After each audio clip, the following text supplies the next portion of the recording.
Just when I thought we had reached the end of Kalani and Asuelu's journey, I realized that Kalani recently had another update on 90 Day Diaries. She started by looking back at their messy relationship, which definitely had some iconic moments that I recently talked about over on my Kiblz Chats channel.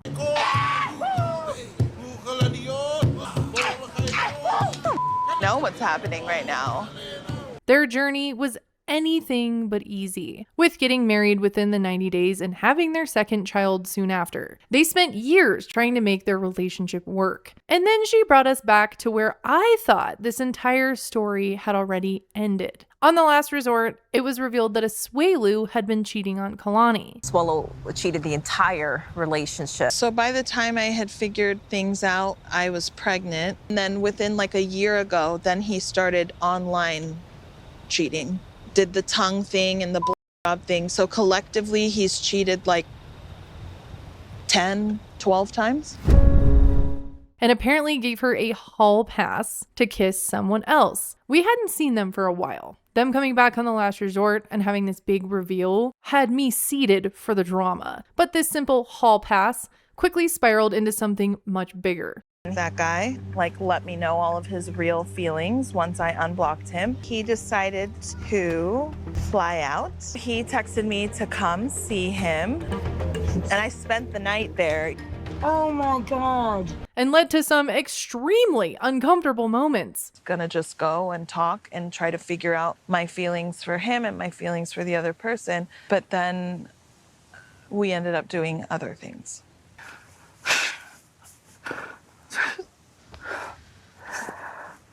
Kalani had actually fallen in love with Dallas. And that's when I realized this wasn't a Kalani and Asuelu update anymore. Ultimately, Asuelu and I decided to get divorced, and I ended up getting into a serious relationship with the hall pass guy. It was a Kalani and Dallas update.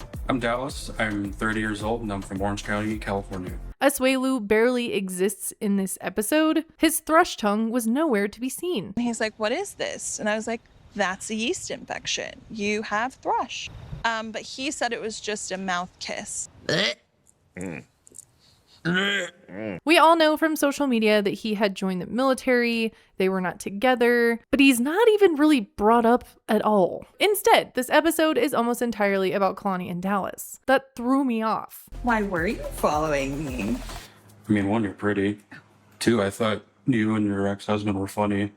Well, The focus became all about what was going on in their relationship. And I didn't realize how much time had passed since the Last Resort season had aired. Kalani and Dallas here have been together for almost 3 years and have a 16-month-old daughter. They also had her very soon after they got together. We were talking about having a baby for the longest time.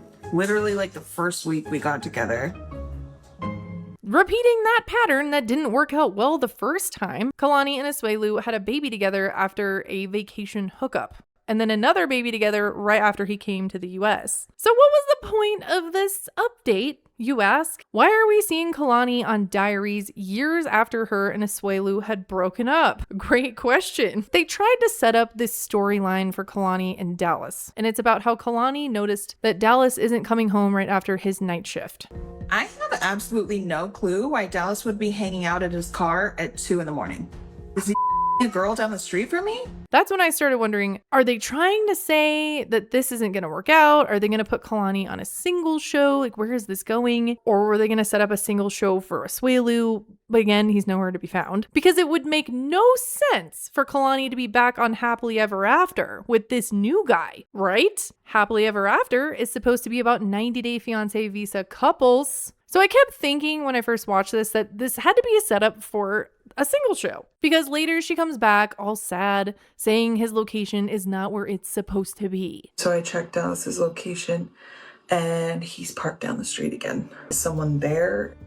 Is he talking to someone? It turns into this whole thing where she doesn't just ask him. She asks the camera. She's talking to us about it, but she won't just say, "Hey, where are you going in your car after work at night?" She spends most of the episode spiraling about what this could mean. She even talks to her therapist about it. I do understand why she is nervous. She had come out of a marriage where trust had completely broken down, didn't exist. When you have that impulse, that's coming from the trauma. So it makes sense that she'd question things. But after 3 years together, I was surprised she didn't just ask him sooner. She was cheated on and had a very stressful relationship with Asuelu, so I'm glad she's going to therapy. But just ask the guy. And she does, finally. But it's the most anticlimactic ending. And he has the most relatable answer. I just sit in my car and kind of just come back together. I mean, because I work all day, so sometimes I just need a few minutes to decompress. 3 kids at home, a long work day. I think it makes sense, but also you can see she's worried. She's again thinking this guy might be cheating on her. So you're not having sex with a girl in the vaccine? I mean, have you seen my box? And we don't know Dallas well. I will say he handled the conversation like it wasn't a big deal at all, even addressing that he understands why she's worried because of her past. If you're gonna be more than 15 minutes, can you just text me? Yeah, of course. I want you to feel safe in this relationship. Yeah. But this entire buildup of this episode was a big buildup into nothing. There ended up being a very normal explanation. Dallas is tired after work. He wasn't trying to hide anything. So I found myself even more confused by the end of this. Why was this story chosen in the first place? I didn't get where it was going. But I have to remember, 90 Day Diaries has become an audition for new seasons. So if Kalani wasn't going to be on a singles show, why did we get an update years after her relationship with Asuelu has officially ended? This confirms it. She is completely done with Asuelu. He's not coming back into the picture. What's going on? So this made me think a few things. One, this could be her being cast on another season of The Last Resort, or maybe Unhappily Ever After. And if you're like, Kiblz, they can't do that. Happily Ever After is for 90 Day Fiancé alumni. Look at Ed and Liz. Yes, they can. I think Asuelu and Kalani's breakup took over a lot of The Last Resort's drama, and they're looking for more drama to add to another season, any season. Does Dallas need a K1 visa? No. Did Liz? No. But it makes sense, doesn't it? This isn't about Kalani and Asuelu anymore. This isn't even about their divorce. It seems like that is done, dusted. It feels like TLC is testing whether we'd be interested in following Kalani and Dallas's story next. Because remember, with what is going on with 90 Day Diaries lately, it's less about where everyone is now, like an update, and more of a test of here's who we might bring back next season. So here we go again with the 90-day auditions instead of 90-day diaries. Let me know what you think about this. I really expected to see something about Asuelu, like even mentioning what he's doing, where he's at, but there's none of that. People were interested in Kalani and Asuelu's relationship, even on The Last Resort. I don't think people want to see Kalani and Dallas. I don't really care to see any updates about their life. Do you? Let me know. Anyways, thanks for watching. Bye!